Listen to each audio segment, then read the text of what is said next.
All right, you know what time it is. 11 a.m. Eastern. That means Stokastic College Football Live before lock. We've got a lot to get into. Week 5. We're going to talk about the games.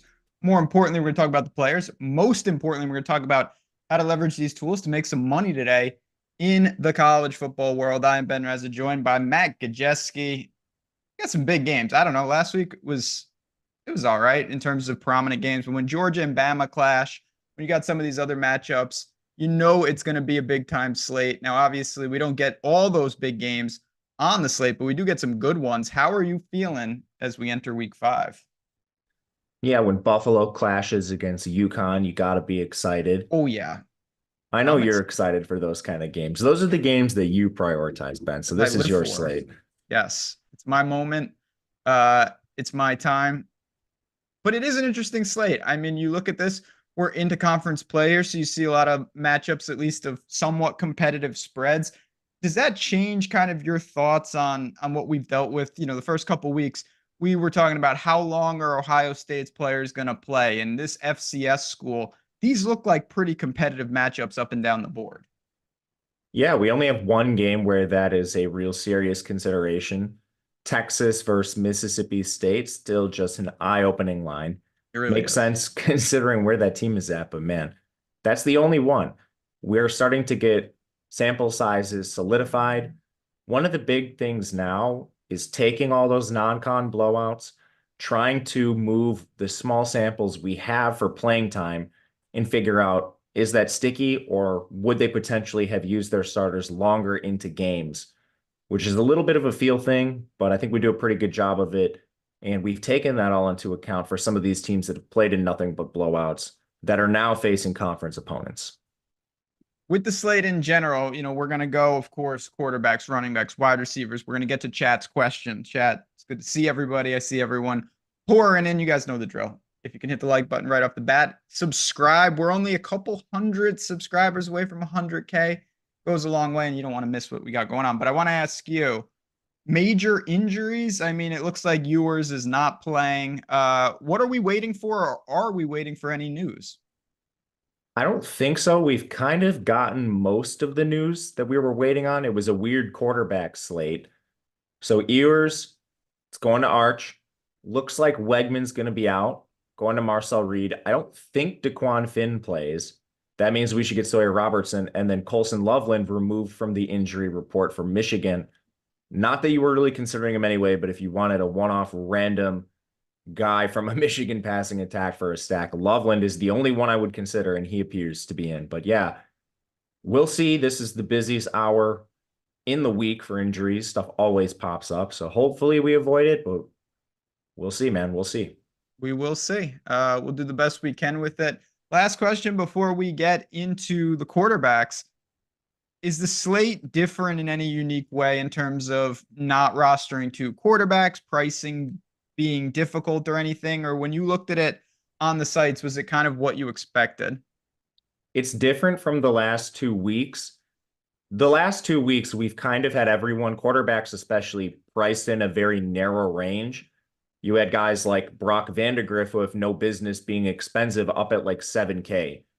And it really consolidated ownership in that mid-range last week, especially. We had some mega-owned guys like Tyler Shugg and Riley Leonard. This week, they did the right thing and brought those really bad quarterbacks like Vandagriff down to like 5K flat, some of them. And they actually come up in some of the sims and in some of the projections, depending on the roster construction you take. So there are more options today.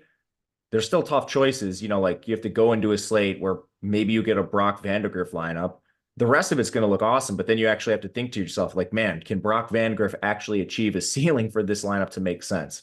So it's still tough, but it is, I think it's better. You have more considerations. Yeah. Listen, I think, like you mentioned, when there's more dynamic pricing and you have that flexibility, I do think it makes for just more creative lineups. And honestly, with us here, we got a good group. We're going to figure it out. Let's go. It's time to get into it. We start at quarterback, of course, and naturally there's quite a few options. Let's start with Arch. Why not? He projects certainly as going to be one of the more popular plays. Nothing crazy, but simple fact, you know, at 9,000, how much work is he going to get? Does he have to hit the bench, or because he's a backup, does that actually ironically give him a longer leash in terms of blowout equity where he becomes even a better play than Quinn Ewers would have been? They've played in a lot of blowouts and they've been pretty pass heavy regardless. And it's not just Arch they're working in. They have a couple freshmen receivers. They have some young players, running backs that are really inexperienced too. So players they need to familiarize a lot before they get into true SEC play. Now they kind of get another warm-up game. Unfortunately for Mississippi State, losing your quarterback is pretty challenging to overcome, evidenced by the 37.5 point spread. But as far as Arch goes, his efficiency isn't all that different than Ewers as a passer. He actually has more mobility. And it's not just that crazy long run he had. I believe it was in week 2, if I'm not mistaken. If you look at the yards per play and just there's actually some places that calculate, miles per hour for these athletes. He was among the top ball carriers in terms of speed he achieved on that run. So he gives you a little more dynamic athletic ability than Quinn Ewers. So I actually think he might be a little bit better for DFS, although he's a little inexperienced. Ewers just isn't live to run. And we've talked about a lot of these games. Ohio State's been in a lot of them. If this plays to the spread, 37.5, yeah, you run the risk of him leaving the game early and then they go to Owens. But if that happens, Arch probably has something to do with it along the way. So I'm not just Xing him out or trying to be below the field because of the blowout risk. If anything, I think people overrate that a little too much, and it can sometimes be a spot where you can gain some leverage in the field, especially with Texas still passing a lot. So I have a lot of interest in Arch. Price-wise, outside of QB, there are enough injuries where it's loose. You can play these expensive guys. You can't play them all, so you still need to make a concession. But I have no problem getting to Arch. I think there's a chance he goes under-owned today based on a couple other spots we'll talk about. What about in cash? Cash, I don't think I'll get there. For some of the same reasons he has the ceiling, there also could be limitations. Blue, Wisner, Gibson, these backs could rush in all the touchdowns as well. And we've seen that ebb and flow for teams. Ohio State had a game where Henderson and Judkins both went off, and then they had games where Jeremiah Smith was balling. So it could go either way, but when you have a 50 implied team total, I don't think you want to avoid it. Other quarterbacks that do jump off the page a little bit in terms of could be popular are actually significantly cheaper, and I'm alluding to the mid 7K range. Guys like Miller Moss, guys like Taylor Green. Where do they fall? Even Marcel Reed, he's flat 7. Is this more where you're looking to live in terms of spending, or are these guys maybe just pay down options as the second quarterback? For cash games, this is where I prefer. I think some of the elite signal callers do have very strong ceilings, but you mentioned a couple guys that do come out as pretty strong plays here. Taylor Green, this guy's averaging about 70 rush yards per game. He is just a very solid floor. The concern with Taylor Green is all of his efficiency stats, and they're pretty good, are driven from 3 relatively easy matchups in the beginning of the season. You had Arkansas Pine Bluff, who's a really bad FCS team. Taylor Green absolutely went off. Oklahoma State, their weakness is their secondary, and then they played UAB. In their first real test against Auburn, Taylor Green was held in check from a passing perspective, still got there on the ground. So he provides a nice floor for you. Ceiling, I think, is questionable. A&M's defense is around middle of the pack. I think they have a chance to get better in the secondary. It was basically a group comprised of players from the portal or very young pieces that have now come in and played a lot. So the ceiling is a little questionable for me. It's not like his pass attempts per game are eye-opening. 31, it's just middle of the pack. So I prefer Green more for cash games, stuff like that. On the other side, I'm very interested in Marcel Reed. He has over 80 rushing yards in his 2 starts, and he's been very consistent as a passer. He's been like between 170 and 178 passing yards. It's not great, it's not bad, but Arkansas's defense is suspect. They're outside the top 100. A lot of money came in on Texas A&M throughout the week, so now you have them nearly as a touchdown favorite. It's still an offense that's going to be run heavy, but with Marcel Reed active in that part of the game, I think he's a nice tournament pivot away from the Taylor Greens of the world and players like that. Miller Moss, I had a lot more interest in him earlier in the week, but the line's been moving in Wisconsin's direction. It's about 3 points now, which is pretty surprising. But that has affected Moss. And I think there's a chance they just go to more run game stuff if they actually play to the 14.5 point spread. Moss doesn't provide you any mobility. And if the sacks add up, he has significant downside. Whereas Green and Reed, I think the downside is pretty minimal. It's just the ceiling that's questionable, whereas Moss is pretty significant downside. Now, I still want to stack him. Wisconsin definitely doesn't scare you, but prioritizing the 3 for cash games, low risk stuff, I would go Green, Reed, Moss. For tournaments, I would go Reed, Green, Moss.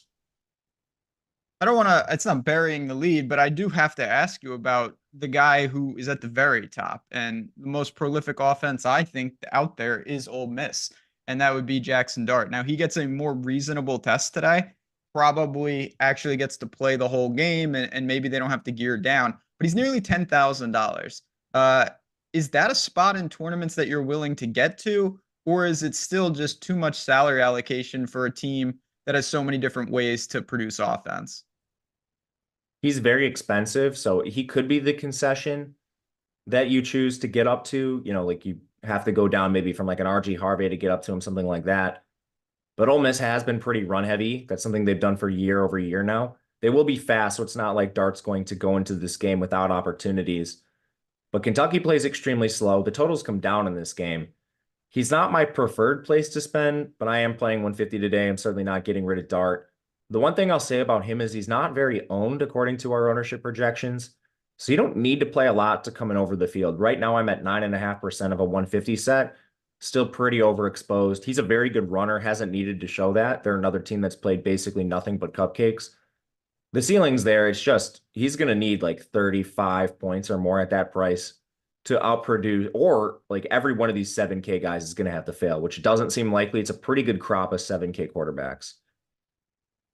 When you look at the kind of the remaining price range, you have a couple of punt options potentially. I kind of want to ask you about them. Guys that at least it looks like Peyton Thorne is getting his job back, which he should. He should. I need him. I bet Auburn for the betting people out there. You've got Orgy for Michigan. Obviously, it seems like you'd be running him naked if you wanted to go there. And then I want to ask you about Baylor. You mentioned some of the quarterback situations there. Sawyer Robertson is 5,500. Is there utility to actually punting at quarterback to that extent, or is that just an unnecessary risk? I kind of think it's unnecessary, but when I run the Sims in the back end, you do get some of them. Mm-hmm. And that's to play guys like RG Harvey, Travis Hunter. Like there's some absolute nuclear studs on this slate at the skill position players. So immediately, like if you play Dart, you can't play them. So it's a pick your poison type situation. There are some of them I think could have a decent ceiling. Vandergriff we've seen in basically just polar opposite matchups. You know, they kill Southern Miss and then they play Georgia. Is there a chance he's somewhere in the middle? I don't know. The South Carolina game was very gross. He got benched, just some tipped interceptions and stuff. I'm still pretty hesitant with him. Sawyer Robertson has been a very mediocre player for a while, but that Baylor offense was just broken under Finn. Maybe he's a little better. The other guy thrown there is Hudson Card, who's run extremely bad on the interceptions. I don't know how many of you saw the Oregon State game, but he's literally throwing screen passes to Reggie Love out of the flat. Stonehands Reggie Love drops it, and while he's dropping it and the ball is falling to the ground, he kicks it into the air to a defender who runs it back for a pick six. Card is a little bit mobile. He's playing Nebraska. It's not a great matchup. They're still 10-point underdogs, but he's 5,100. I think those guys are no more than sprinkles, and it has to be something like a 150 set in your larger field tournaments. Smaller stuff, absolutely not. But if you're running those big sets of lineups and trying to get Hunter and RJ Harvey, you can sprinkle these guys, I think. The only guy X'd out was Orgy. Just because he has no upside through the air. Correct.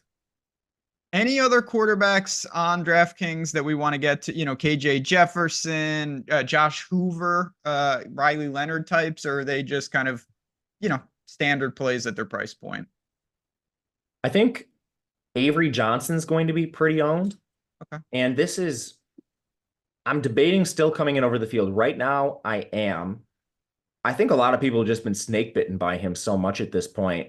The BYU game, some of that not his fault, and they were allowing special teams touchdowns and stuff. But he has excellent mobility. His arm has been putrid this year, but not all the matchups have been ideal. And now you get to face Oklahoma State secondary. Is there a chance we're just a little, like his passing props are in the 160s? That's extremely low for this team. It's not the Kansas State of old. They're playing with a relatively decent pace. So I am interested in him. The ownership is tricky. Right now, we're projecting around 15%. I thought it would be a little lower. So I'm still debating getting a fair amount of him. Hoover, you can play. He's a 300-yard factory through the air. As far as the other players, KJ, I think, is fine. It's kind of just the same exact conversation that we had with Dart. The only real wrinkle and nuance I'll add to KJ is I thought he would be running more. His designed attempts are 9, 7, and 9. Couple blowouts in there, but against TCU, especially in the first half, they were dropping him back a lot to pass. And when they were running, it was just slam RJ Harvey, which is fine. RJ Harvey's amazing. But the carry distribution was 29 to Harvey, 9 to Jefferson, and then the backup running backs had a fair amount too. Boone at 7, Montgomery at 2, Johnny Richardson at 3, even Xavier Townsend, the receiver, at 4. So I don't know, man. I thought KJ would be running more, so I'm a little hesitant with him. And the last guy I'll mention, Jalen Daniels, man. Can we please just not throw the ball to the other team? Yeah, good luck with that. He's you think cheap, man. This is not super relevant to the slate because obviously if he plays bad, you're going to be in trouble regardless. Do you think he's in danger of being benched? I've gone back and forth on this. I think he's going to need like 1.5, 2 more games of bad play to get benched. They just haven't shown. It's like the Florida State thing where for whatever reason, and maybe with Daniels, it's just he has a really long sample of being good. There doesn't seem to be any concerns with the leash that he's been given. I think it's pretty long. Fair enough. On FanDuel, a lot of the same names, Avery Johnson, just giving you guys a peek at our ownership. KJ Jefferson, Miller Moss, those types, Taylor Green. But Kevin Jennings is on that slate. So I want to ask you, how different is that? That's who SMU seems to have settled on. Preston Stone, I don't know if he's permanently beat out, but Kevin Jennings seems to have control of the offense right now. Will Howard is also on the slate over there. Where do those guys factor in for quarterbacks? I don't know what to do with Jennings. I don't know if I'm making a mistake, but I just don't understand how we're getting to his props. He's projected, he was in the 150s for passing yards. It's come up a little bit. I'm not sure where it sits now, but my goodness, how do we have such a low projection from other places on him? We got him easily in the 200s when we gave him 100% of the snaps. You mentioned Stone. That is a slight concern. I think Jennings' leash is a little better than it was early in the season, but it's a 6-point spread. SMU's not in blowout territory. Could they blow out FSU? Probably. Anyone could. But they were 16th in pace. Their pass rate's 45%. It's a reasonable pass rate. Jennings has good opportunity and relatively decent efficiency. He's not an orgy level passer. Mathematically, it just doesn't make sense to me that a team with a near 27 implied team total has their starting quarterback in a normal offense projected around 150 yards. He's too cheap, but I do think there's a chance that the industry is too low on his projection. This is the biggest stand I have in all the props markets. I live in Wisconsin, so I have to play on the pick'em sites where you like parlay these together. Kevin Jennings is by far my biggest stand on the over towards the passing. That's good to know. Again, we'll talk about how to get even more insight there on the Tails marketplace in a little bit. So we had a question about Hawkins. I am super bearish on Oklahoma in general today. They have no wide receivers. I don't know what to do with him. Now he's got some mobility. Are you interested in him against Auburn's defense? Not too interested. You mentioned one of the problems, the receivers. They're moving defensive backs to receiver this week. If you were to project their top 5 receivers heading into the season, they're all out. Every one of the top 5. Now you have to make that change positions for players. Like people like to comment, oh, it's Oklahoma. They probably have 5 stars behind these guys. They still have roster caps. As soon as enough players on your team get hurt, you literally run out of guys that play the position. That's where Oklahoma is. Their line is still hurt. It's been a terrible unit. They're outside the top 100, largely because of injuries. So you're putting him behind that. He's making his first start on the road in Auburn, who has around a top 25 defense. If you don't believe me, look at the total in the game. It's come way down. It's at like 44 now. Yeah, I mean, you don't have to convince me. I bet Auburn. So did I. I like them quite a bit. You should bet Oklahoma now live because everything I touch turns to ash. It's gonna be good stuff. Super chat from Dean. Appreciate that. Are you getting two QB lineups without stacking wide receiver. Only in a couple situations. I went and looked through this, and this isn't, like I'll bring up a couple guys. Some lineups are stacked, some are unstacked. The guys that I have lineups that are unstacked, Marcel Reed, Taylon Green, KJ Jefferson.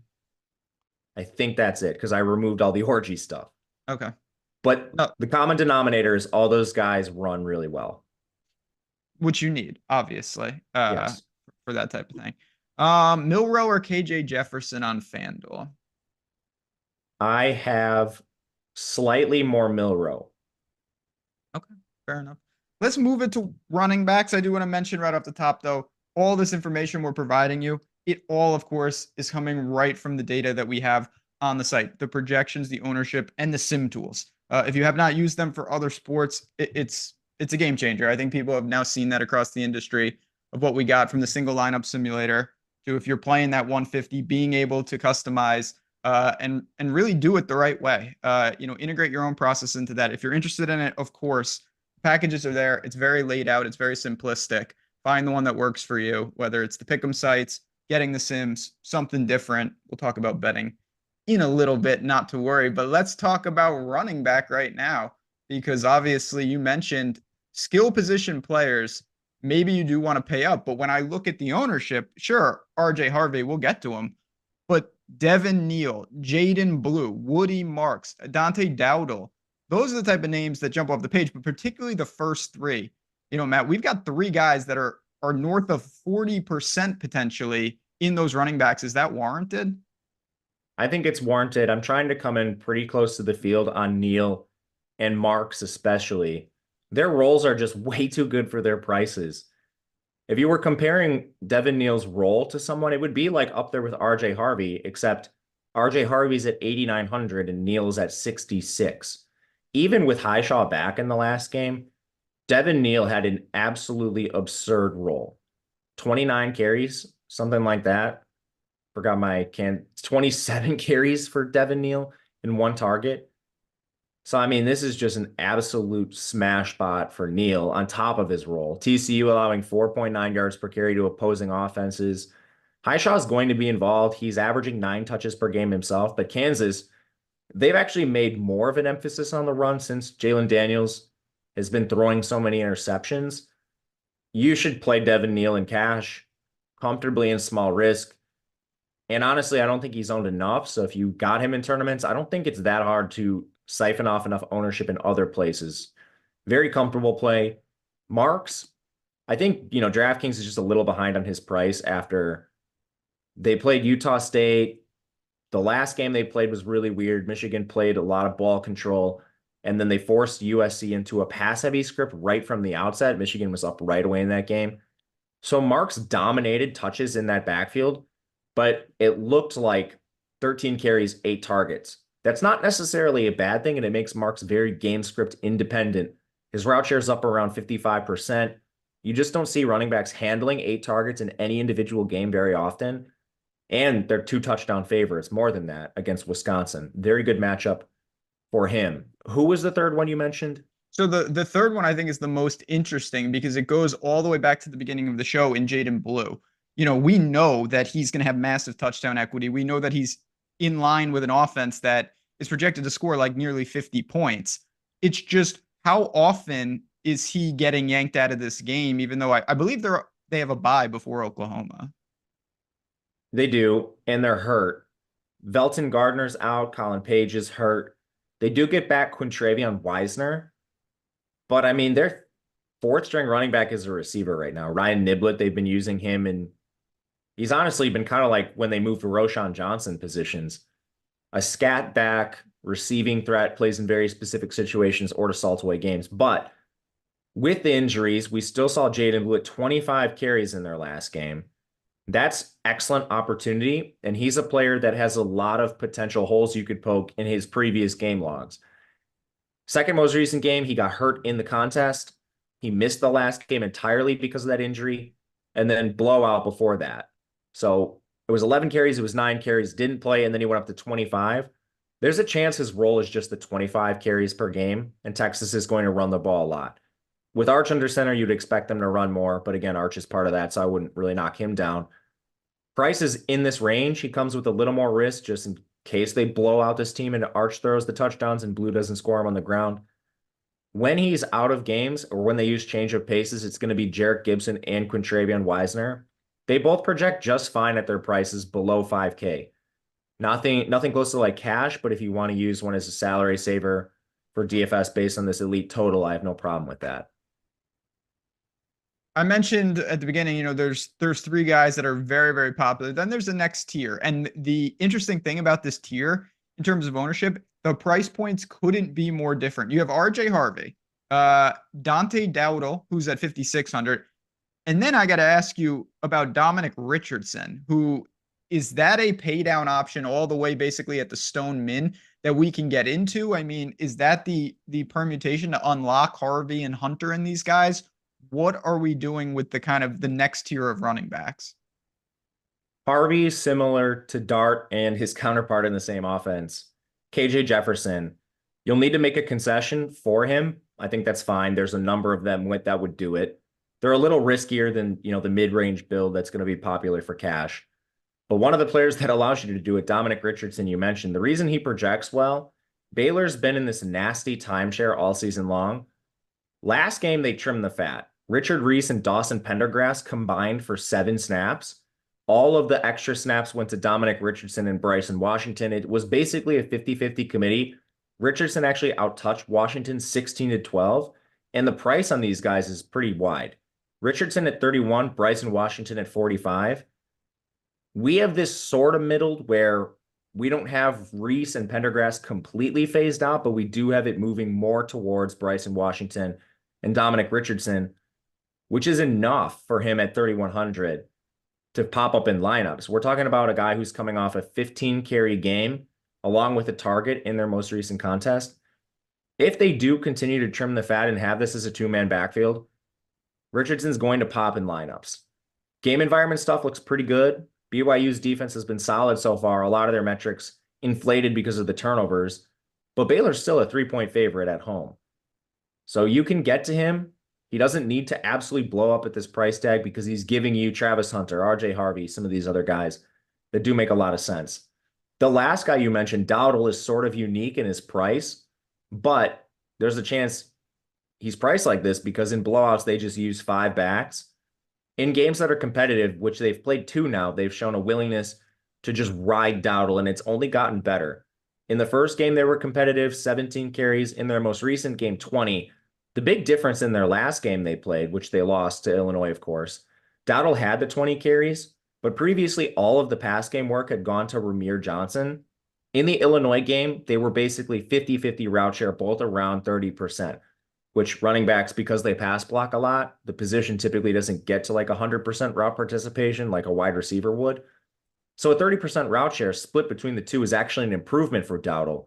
There's a chance he's just under projected for competitive games because Nebraska is one of these teams that hasn't played necessarily the most competitive slate. When you look at the rest of running back, it starts to go pretty south quickly, not in terms of there aren't plays, but just there's not a lot of ownership to go around. I mean, I could throw out a million names.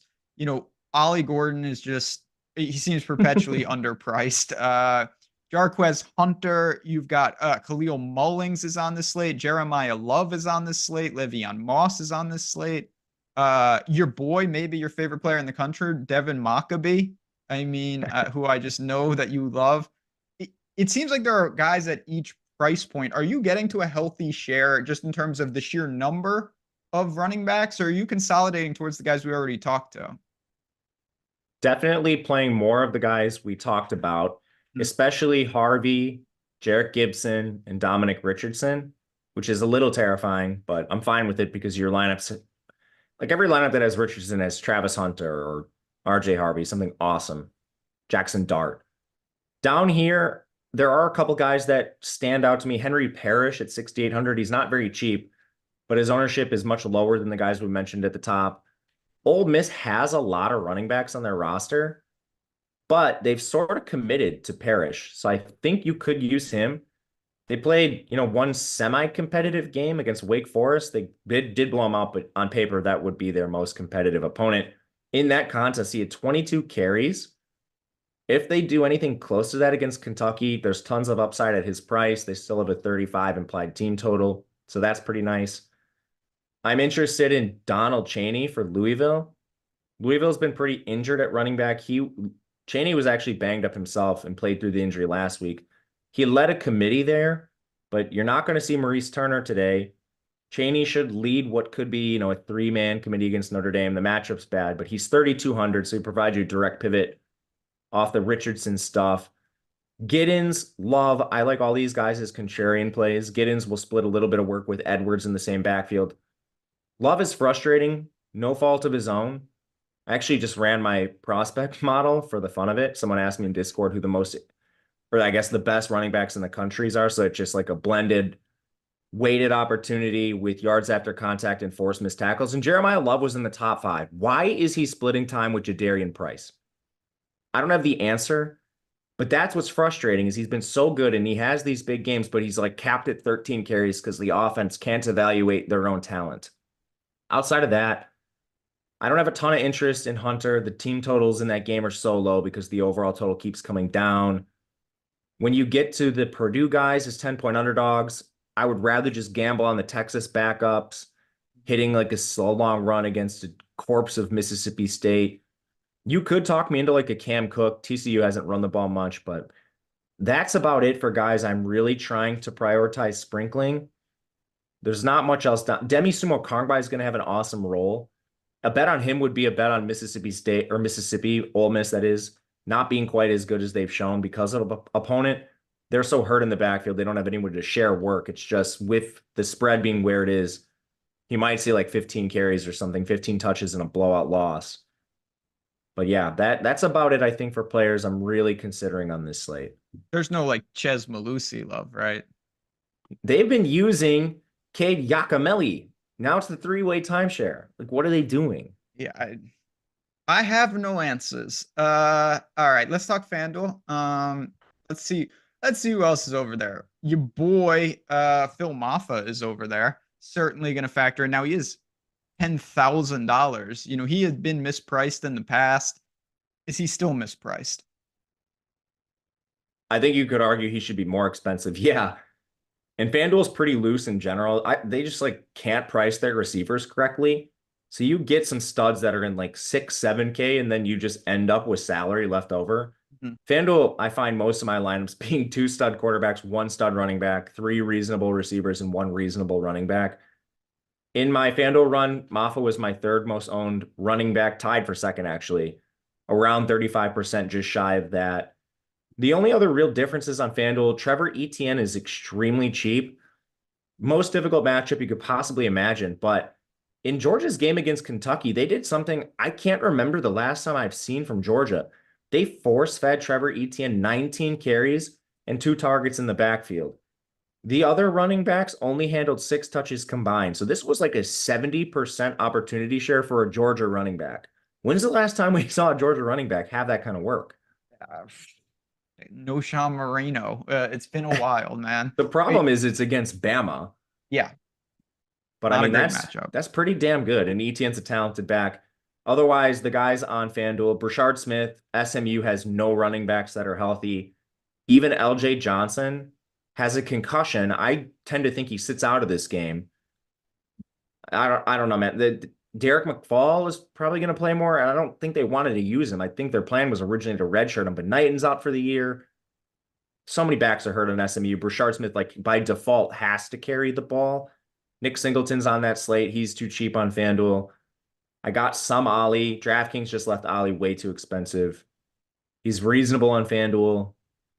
And that about you have Judkins, of course, over there. Toafili. Mm-hmm. Florida State has no healthy running backs. It is pretty different now that I look at the top of ownership. Fair enough. I mean, yeah, you mentioned the flexible pricing. It's going to allow you to go get the Maffas or the Harvey or whoever else you really want over there. Singleton is over on FanDuel. Obviously, an electric back, we know. Not that much different, though, when I'm looking at it right now. Yeah, obviously, Katron Allen, his counterpart. Yeah. Yeah, the Ohio State backs. I don't really have anything else there. I'll say this. DJ Giddens on FanDuel is a lot more popular than he is on DraftKings. Yeah, he's 8,500, which, the ceiling for running backs is RJ Harvey at 11.5, so 8.5 for him is very, very cheap. He's tied with Phil Maffa for my second most owned back. Actually, you know what? I messed this up. I have somehow the exact same ownership on this is in my own personal 150 set. ETN, Giddens, and Maffa all just shy of 35. So yeah, interesting. Well, I actually like, just scanning the pool and FanDuel. Those games being included does change it up. Chris Albers, very generous super chat, singing your praises. I couldn't agree more. He was asking for another cheap option that's a non-Richardson, basically. Is there anyone else down there that you like? At running back, not really. The players I would mention are Donald Chaney for Louisville. Again, I prefer Richardson to all of them, but if you just want a one-for-one pivot, BYU is pretty banged up at running back. They basically lost their lead back in 4 consecutive weeks.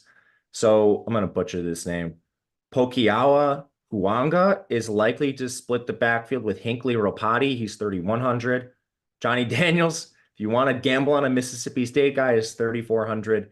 But the other pivots are going to come at receiver. We're going to talk about them in depth, but just to name a few, Colin Lacey's coming back for Louisville at the Stoneman. So he's a pivot below this really cheap price range. There's a couple others that are interesting down there. Cade Eldridge coming in for USC. I'm talking like Stoneman guys. Once we get up to like 3.9, 3.8, there are more options, which we'll talk about. Yeah, we'll get there, no doubt about it. I don't see anything else though.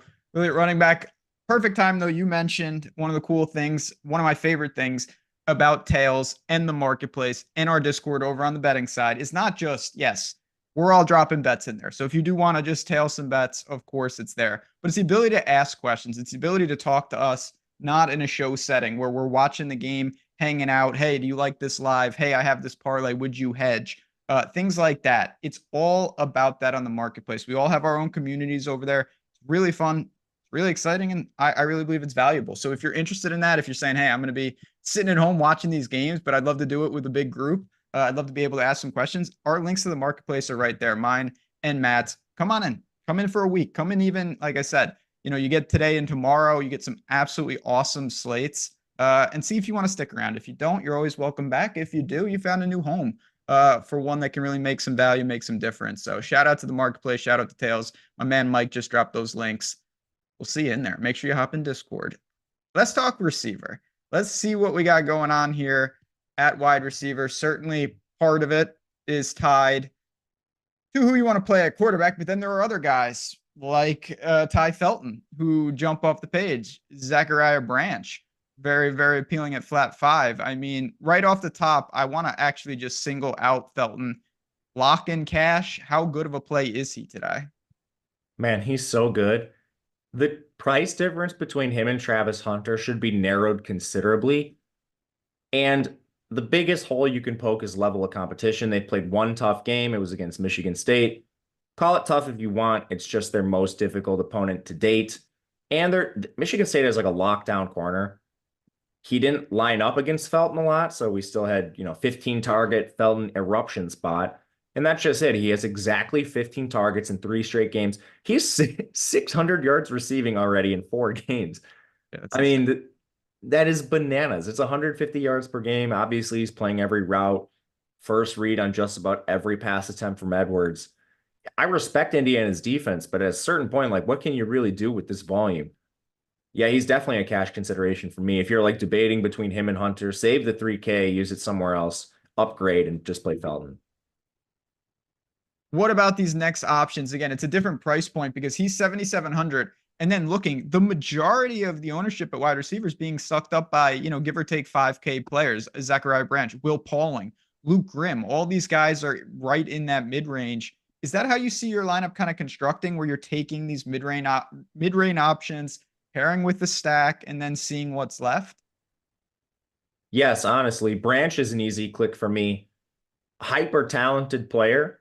USC has a lot of these receivers, but they've been thinned out. Lake McCree, he's out. They lost Mekhi Lamone. Those were two of the main pass catchers for this team. When you remove two of them in that last game, Branch immediately shot up to nearly a 90% route share, and it probably could have like touched 100 if Lamone and McCree had been out from the beginning. 11 targets in that game. There's a chance you're just locking up a ton of opportunity from a Miller Moss-led offense with the 33 implied team total against Wisconsin. No issues getting to him. He's one of my favorite mid-range plays. I have more hesitation on the other side with Pauling. He's the opposite. It's going to be volume. How good is the volume coming from a backup Braden Locke?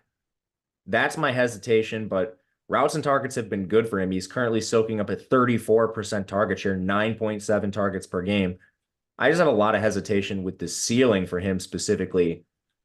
And there's enough options around here where I still don't think I want him in cash. You mentioned Luke Grimm. People are allergic to the Kansas pass catchers. It's not the same offense as last year. They are passing the ball more. Now, recently, that sort of flipped back to the heavy run rate. Maybe because of Daniels. That's at least what I suspect. But Grimm was hurt last year, and I think that's what depressed a lot of his opportunity. He played through the injury. Fully healthy this year, he's commanded a 35.5% target share, 8.5 targets per game. He's just not being treated like an alpha receiver, which through 4 games, he's been just that for Kansas. I have no problem getting to him. 35.5% target shares. Don't walk around every day at 5,200. I want to ask you about Louisville specifically. We got a super chat on this, which is appreciated. Ja'Cory Brooks. He's 5,700. He's kind of in that same price range. A, what do you think of just Louisville going against Notre Dame's defense? And then B, is Lacey a factor in the production of a guy like Brooks? I'll start with Lacey and then I'll go over to Brooks. Lacey is very, very tricky because he's coming off what I believe it was a broken clavicle. So it's not like a soft tissue injury or anything like that. It's something that should be healed. I think the stuff you see about he's questionable for this game, which was initially his listing, that's probably just from limited practice time early in the week. Notre Dame's best asset on defense is their secondary. This team can be had up front. They're 91st against the run, but second in the country in pass coverage. Some of that is definitely an opponent. They played 2 MAC teams who have had success running the ball. So what do you really need to do through the air? Louisville runs a weird offense that's actually been pretty multiple this year. So I have a lot of questions on just how they're going to approach it. But Colin Lacey's the stone man. He's a very talented player. We projected him straight up as the wide receiver 2. And a lot of people projected him as the 1 coming into the year. They haven't gotten great production out of anyone except Ja'Cory Brooks so far in the past game. So I don't think you're really risking a ton by playing him. He's the stone man. There's a chance he plays a lot right away just because Amari Huggins, Bruce, Chris Bell, like these guys have been wind sprinters and they've been bad when they're on the field. I don't think this affects Ja'Cory Brooks at all. The only concerns I have with Brooks are 26% target share is not great. The thing I'll say in his favor is he's been amazing, averaging 99 yards per game. And Louisville's offense has been severely neutered because of their opponents this year. We've seen Jeff Brom for a long time, and we've seen offenses where they go full air raid with their signal caller. We've seen run-heavy offenses under guys like Malik Cunningham. I think they'll be balanced under Tyler Shugg, but one thing I don't believe is that they're going to remain 133rd in pace. This has typically been a fast team. So while you see like 6.7 targets per game for Ja'Cory Brooks, I think that number shoots up in more competitive games. Is Notre Dame a willing dance partner? I don't know, but Brooks is talented enough where I'm still playing him. When you look to, we talked about Arch and we talked about Texas. Is Isaiah Bond that guy that you're looking to pair with him? Bond is my favorite because of price, but it's dicey.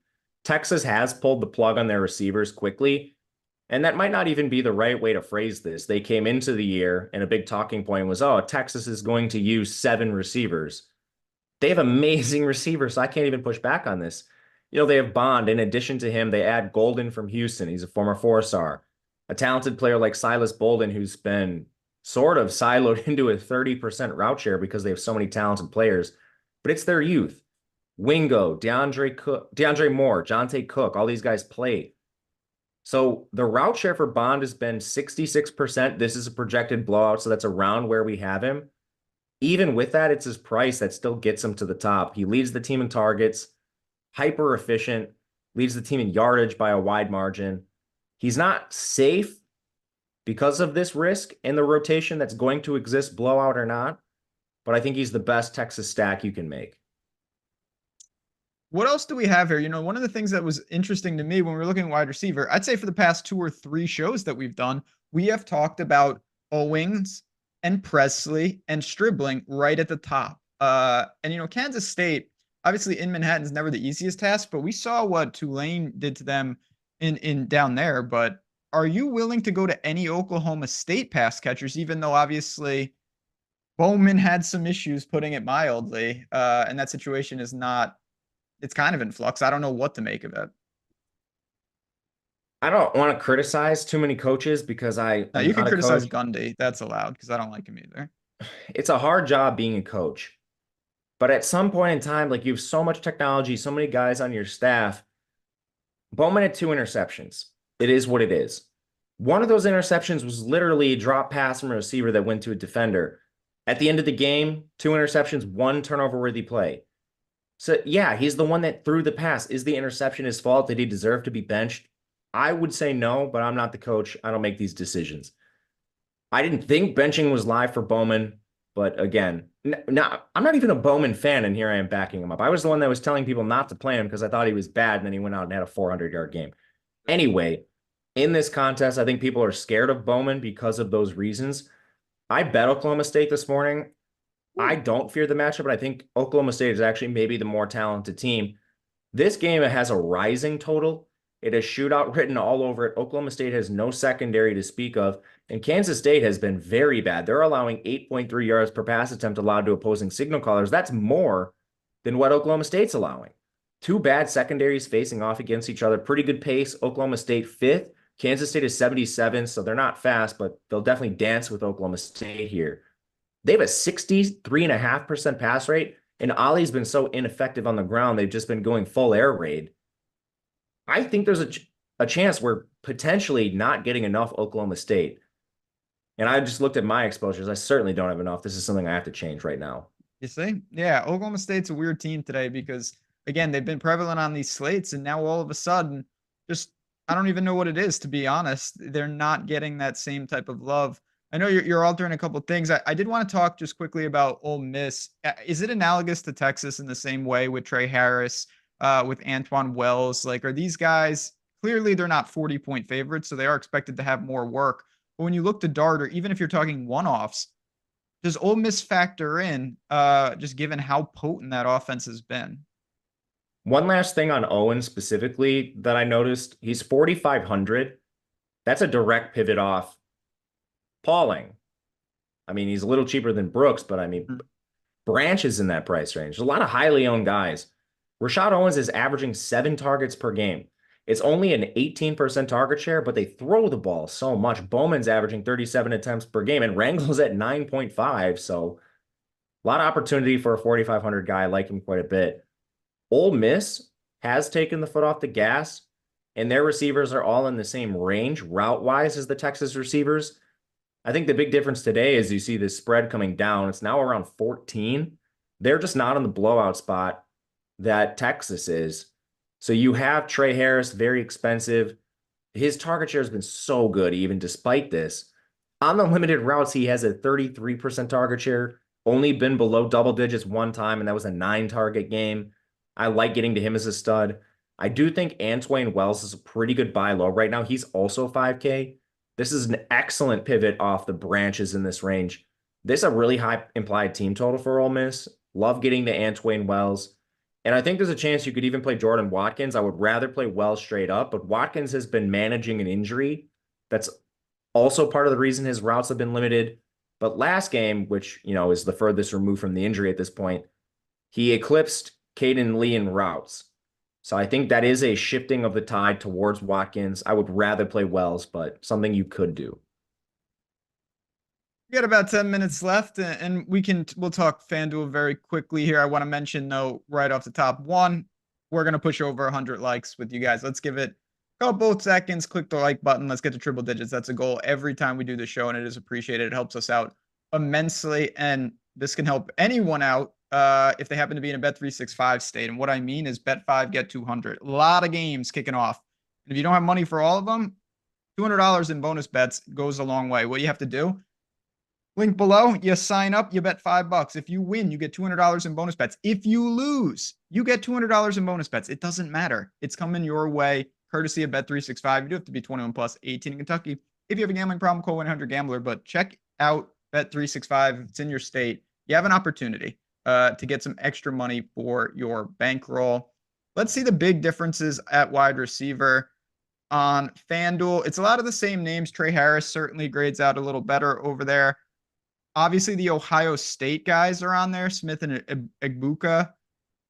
What do you make of that? Love it. Can he go against Bama? I mean, Bama, if you had to say weak link, maybe the secondary. Is that fair to say? Yeah, their two worst players on defense are in their secondary. One is Xavier Brown. He's a 5-star freshman. So because of their departures, he had to be thrown to the fire right away. He's been average. He's not even a weak link for Bama. Is not your average weak link. He's an average starter. And the other weak link is Domani Jackson, the USC transfer. Same thing, average play. But that's where teams are targeting. So yeah, that is where I think Bama is weak. Ibuka is a supreme value on FanDuel. Branch is 6K. I got 40% of him and I limited him. Ooh. Trey Harris is too cheap over. And FanDuel, it's easier to get Trey Harris and Travis Hunter. So they end up being my second and third most exposed receivers. Jeremiah Smith near the top, playing a fair amount of Ryan Williams from Bama. FanDuel is just a really fun slate, man. If you guys don't play FanDuel, you need to at least play a lineup over there. Just an awesome product. Anything else on that side of it? Like I said, I don't see a lot else. Kobe Hudson grades out well, but we know in the bounce house, it's going to be tough. I do think UCF will look pretty good today. If you guys have questions, we're happy to take them before we bounce on out of here. We had a question about how would you rank 3 very good options, but Grimm, Branch, and Bond for a small field tournament. Branch, Bond, Grimm. Branch, Bond, Grimm. Okay. Any love for Banks at 3.9? Not a ton. I'm getting a lot of ETN and love it against Bama on FanDuel. Is there enough upside for those guys? Yeah, I don't hate it personally. I don't hate it either. They're cheap is why you get them. Too cheap. Yeah. I mean, that's going to be a hell of a game, obviously. Grimm and Lacey or Pauling and Petaway for DK Cash? I would probably not play those two cheap guys, Petaway or Lacey. I would probably try to figure something out. Other two I'm fine with. I like Branch and Pauling. Out of them, I prefer Branch. Bama's going to roll the dogs. I don't think so, but it's certainly possible. 2 favorite cash QBs on DraftKings. Are you more hitting that mid, like that 7K range for cash? I think Taylon Green and Avery Johnson. Yeah. Oh man, you with that? That's gonna be a fascinating game. The Oklahoma State, Penn State. Yeah.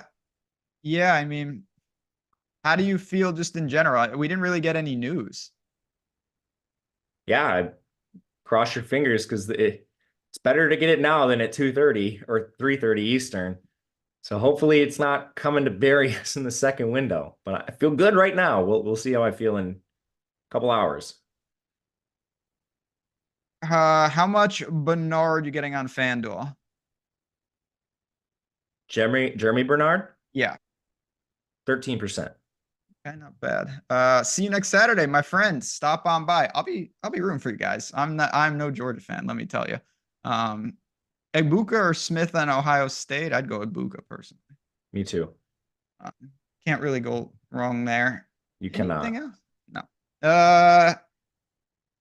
How you feel? I feel good. I know betting you. We got some weird bets today, some greasy bets, but I feel good. Oh, I like Jamal Banks for Nebraska. He's too cheap at 3,900. As a pivot. Okay. There we go. There's a couple cheap pivots down there you could make, like Lawrence Arnold, if you want to pivot off Grimm, he's cheaper. He is a solid target share. JP Richardson at 4,200 is a solid pivot down there. There's a lot of good pivots where you would clearly rather play Branch or Pauling. But if you want to save $1,000, Max Clare for Purdue is an absurd target share. Jamal Edrin's out. Noah Thomas for A&M. I got a fair amount of him as a stack with Marcel Reed in the lineups he's stacked. Oklahoma wide receiver 1, Brennan Thompson's 36. How much do they throw and how much success remains to be determined, but it's Very rare you get a 95% route share at 3,600 who projects as the wide receiver one. I mean, it does seem like today is full of potential. That's what I like about this slate, just staring from the sidelines. You have players all the way from Richardson to the top that are, in fact, firmly in play. It feels like your lineups and your price points can be very dynamic. And even just, I always like to play around, and our man Mike behind the glass, was bringing the Sims up through the show. You could see how big of a discrepancy some of that was in terms of just the vast number of combinations today. It didn't feel like one direction for the slate, which I like. I agree. This is the most fun I've had building all year so far, so I'm probably cooked. Yeah, most likely. That's usually a telltale sign. But now I'm feeling good. Good vibes. Rutgers got it done for us last night. Don't know if you watched that game. Did you watch that game, by the way? I was at a high school game last night. Nice. I'm Well, scouting the future Badgers. I was at an Appleton North Nina game. Nina, Wisconsin has a kid committed to Wisconsin next year. Not super impressed, but we'll see. Well, I saw a high school game too, and it was the Washington Rutgers game because Washington blocked the field goal, and then a guy ran on the field in the middle of the play. That's really what saved Rutgers. And they called it, illegal, whatever that is. So it was a scene, man. But you know what? We cashed the ticket again. Just one of the more reasons to get in Discord. And then that note, friends, I think we're in business. This is beautiful. We're over 100 likes. If you have any more questions on anything, Matt_Gajewski at JazzRazBets, we are there to help. Whether it's DFS, betting, or anything else, how to get involved here at Stochastic. We want the community to keep growing and growing. The support has been unbelievable. And I can speak for Mike too. Us three love doing this show with you guys. It's just a blast each and every day and every Saturday. So let's see those avatars at the top of the board. On that note, friends, let's cash some tickets for me, for Matt, and for Mike. Good luck on your week 5 college football. Same time, same place next week. And until then, guys, enjoy the day.